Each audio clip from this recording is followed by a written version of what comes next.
That a lot of things that we want to do, a lot of places we would like to go, a lot of things we would like to experience, and we just stop at but. And we build a case. In fact, I was reading something the other day that talked about but. It says but is an argument for our limitations. And when we argue for our limitations, we get to keep them. See, but will cause you to procrastinate. But will cause you to hide out behind fear. But will cause you to come up with all type of excuses that you can validate your inaction and not acting on your dream. And right now, more than ever, people need to look for ways to live their dream. People need to look for ways to make it on their own. There is no such thing as job security.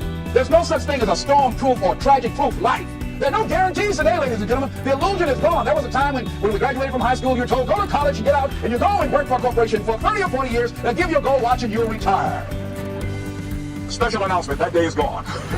That day is gone, never to return again. So instead of people living in fear, feeling stressed out, feeling powerless, feeling like victims, I think it should be a time that we need to begin to look at ways that we can become an active force in our own lives. Look at ways when we can decide to take charge of our own destiny. Look at ways when we can decide to design a life of substance and begin to truly live our dreams. And it's time for people to decide, I'm ready to get on with my life. Shake somebody's hand on your right and left. A guy named Bob Hay said, don't let nobody turn you around. Do that right quick.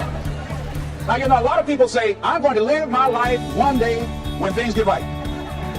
When I get all the bills paid. When I get my feet on the ground. I say, what have you been walking on? See, there are no problem-free moments. A guy named Dimples had a record one time called, if it ain't one thing, it's another. And I say, if it ain't one thing, it's 12 others. Always something there to build a case of why you can't move on, why you can't grow to the next level, why you can't begin to manifest your greatness, why you can't begin to live life on your terms. Always something there to block you, to keep you where you are, and keep you from beginning to develop your true greatness. Always some fear. How do we handle it? I'm saying that if you've been hiding out behind but, if you've been using the fact that you don't have enough money or you don't have the education, take it head on. Don't get the education. I was saying to a guy the other day who was saying, I said, how old are you? He said, 47 years old. I said, your sister told me that you can't read. He said, that's right. I said, why? Well, you know, I didn't go to school. Excuse me, how old are you? I'm 47. 47? Yes. And you can't read or write? Yes. Have you ever heard of adult school, adult education? Have you decided that you should learn how to read to begin to expand your world? Why are you using that as a racket? Why don't you decide now that you're going to expand your world? That if other people can learn, you can learn too. Well, it's hard for me. Have you been and sit in a class yet? Have you signed up yet? No, I haven't. See, a lot of people say no, ladies and gentlemen, to things, and they don't even know what they're saying no to. They haven't even challenged themselves. He hasn't even gone to sit into a class and say, teach me how to read. Instead, it's been easier for him to go through life he thinks, trying to play a whole con game, pretending he knows how to do something that he doesn't know how to do. And you know what? Most of us go through life like that. Most of us go through life pretending that we're satisfied where we are, pretending that everything is okay, pretending that we don't have any special goals or ambitions or desires, when really deep down inside we do really want more. But if you look at our behavior, if you judge based upon what we do, that really will tell you some true stories about people, because you have to judge a tree by the fruit it bears, not the fruit that it talks about. See, a lot of people pretend that they want more out of life, but all you have to do is watch their actions. That will tell you something. So I used to pretend that I wanted to lose weight, but how could you tell I was pretending? Watch me when I have a piece of sweet potato pie. Let me give within walking distance of some peanuts, some potato chips. See, I was pretending that I really wanted to lose weight. No, you just watch what I eat. I tell you what I'm seriously committed to. People will tell you, oh yeah, one day I want to have a restaurant. See, they're pretending they want to go into business for themselves. They're not serious. How can you tell unless watch their actions? Watch what they're doing. The proof is in the pudding. So if you want to do something, if you thought about something you want to do, take it head on. Decide that you're going to start looking at it, start doing research on it, start tackling it, start becoming involved in whatever and wherever it might lead you to begin to explore the possibilities in that particular thing that you're seeking, so that you can begin to learn all you can about it. Decide that you're going to face it, that whatever shortcomings you have, that you're going to strengthen yourself there. Whatever training is required, that you're going to go get that training, that you're going to get started right now. And George Washington Carver would say, do what you can, where you are, with what you have, and never be satisfied. S.B. Fuller used to say, and you heard Joe Duggan talk about, always strive to be more than that which you are. Yeah, don't get satisfied with yourself. Always know that wherever you are, you can enjoy more, that you deserve more. But most people, you know what they do? Most people go through life quietly and safely, tiptoeing to an early grave. Find out what it is you want, and go after it as if your life depends on it. Why? Because it does. People that have found their passion, people that found the things that they love, people that have found the things that they can pour their lives into, those people live longer. I was in New York, and I had to do a seminar at a special church, and a guy by the name of Reverend Johnny Youngblood. And I said, how is it that you were able to build this big housing facility and got all of the various community and religious groups together to have this dwelling for 2,000 residents that were once homeless? How were you able to take on this responsibility? Wasn't it overwhelming? He said, the kind of work I do, he said, it's in me. I've got to live what's in me. And I think that's everybody's desire in life. You've got to live what's in you. Life is just too short and unpredictable. But what do we say? But there'll always be tomorrow. Oh, no. There are no guarantees you're going to show up tomorrow. There are a lot of people who were here yesterday that they're not here today. There are a lot of opportunities that were around yesterday. They're not here today. Oh, you can wait, but you know what Abraham Lincoln said? Well, good things might come to those who wait, but only the things that have been left over by those who hustle. So who want to go for like picking up leftovers? You deserve much more than that. The leftovers is somebody's left you. So take it head on, begin to explore. Here's something else. Decide to do it now.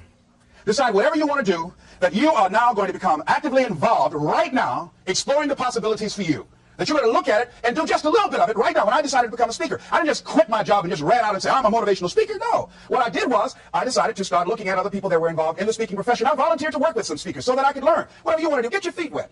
Gain some experience doing some volunteer work in the area and find out whether or not this thing you want to do will fit for you. A friend of mine told me he wanted to have a restaurant. I said, have you ever operated a restaurant before? He said, no. I said, well, really, you don't even know if you want one. I said, what's your expertise? What do you bring to the table? He said, I can cook real good. I said, but what about the management side? What about the business part of the restaurant? You're not going to be cooking all the time. Somebody's got to receive the money. Who's going to manage the personnel? He said, you got it right. You got a point there. So this guy got a job in a restaurant in the evening time on a part-time basis. After doing that for a while, he said, you know what? I think I just want to be a chef.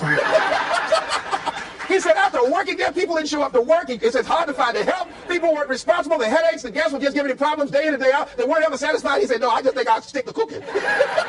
So you got to find out what fits for you. Because you might decide after you go up in there and examine it, experience it, and get some experience under your belt, well, you say, this is really not what I want. This does not fit for me. So decide that you're going to do that. Now, John H. Johnson said something that's very important. He said, there's no defense against an excellence that meets a pressing public need. See, whatever you decide to do, look at it and find out what is it that I have that I could bring to the table that can begin to enable me to ensure that I could be successful in this. Where is the opening for you? There's room for you out here in the arena called life. There's room for you to come out and live your dream. Don't allow but to keep you in the corner or keep you up in the bleachers looking at life, being a spectator, not being a participant, making a difference in life. I believe that all of us came here with something. All of us showed up to give something, and that nobody's going to give that service that you have to give. No one's going to produce your product. No one's going to write your book. No one's going to open your academy. No one's going to begin to create your daycare with a special curriculum to help to cultivate the high self-esteem in our children. That's your idea. And if you don't bring your idea out here, when you die, all of us will suffer because we've been deprived of your genius, because you allowed but to keep you in the bleachers and not pursuing your greatness. You take it to your grave with you.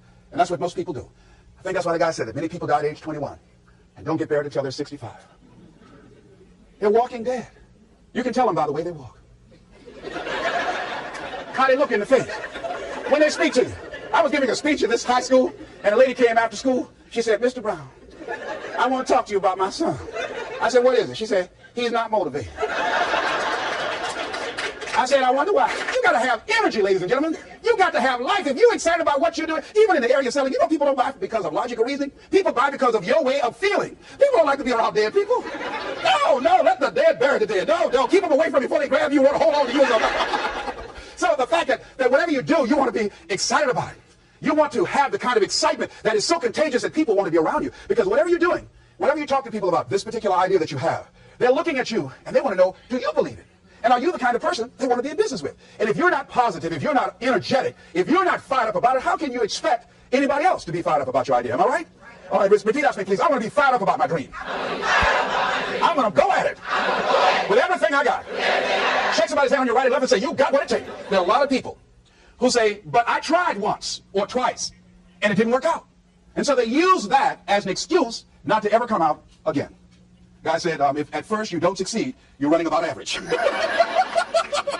So if you have come out here with an idea and it didn't work out 2 or 3 times, well, that's all right. You're running about average. You know, I heard something, a jarring question. It says, why is it that people prefer known hells to unknown heavens? You know why? Because it's comfortable, ladies and gentlemen. I remember I was in a service once, and I heard Dr. Johnny Coleman give this example. She talked about a man who had been captured behind the enemy lines in a war and was sentenced to be killed, or another option. The captain said to the guy, listen, he said, tomorrow morning at 6 o'clock, you can face the firing squad, or you can go out this door over here. And the guy said, what's out the door? He said, no one knows. All we can tell you is just unknown horrors.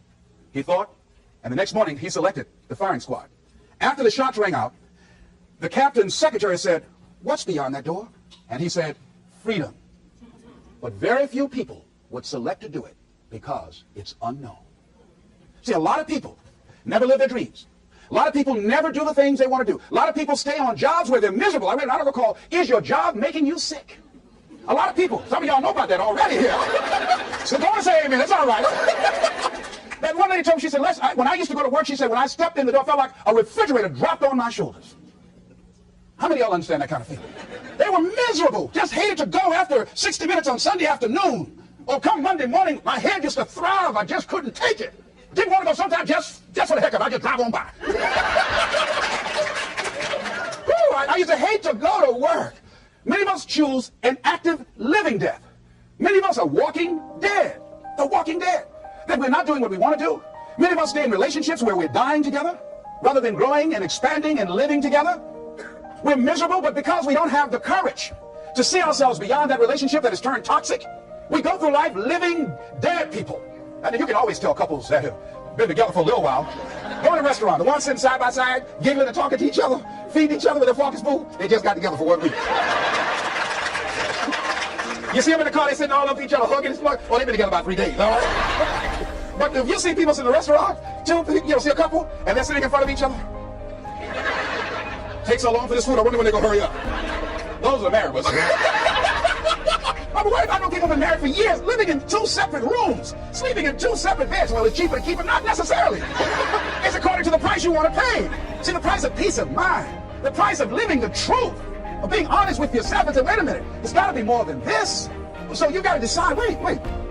Even if things don't work out, even if I experience defeat or failure, that does not make me a failure. There's a difference between failing and being a failure. If things don't work out, if you don't produce the results you want, that's all. But don't confuse who you are with the results that you produce. I used to be a state legislator in Columbus, Ohio.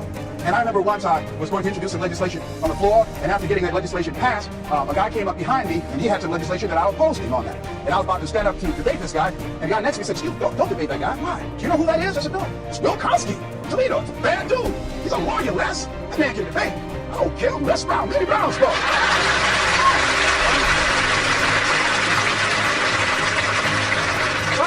Mr. Speaker, he said, "The gentleman from the 29th House District?" I said, "Yes, sir. To tell the gentleman I'd like to take him on. Challenge him on this legislation." He said, Wilcox, he said, "I would more than like to, Mr. Speaker." Everybody said, "Whoa." I asked him some questions. He responded. I said, "I wonder if I asked that man that question." Wilcox won't be out. I mean, I was so embarrassed, I just limped back to my room and I guess I get attitude. However, here's what I learned. When you win, see, if I win a debate, I win because of what I know. When I lose because of what I don't know. So I had to check out, what is it that I did not know?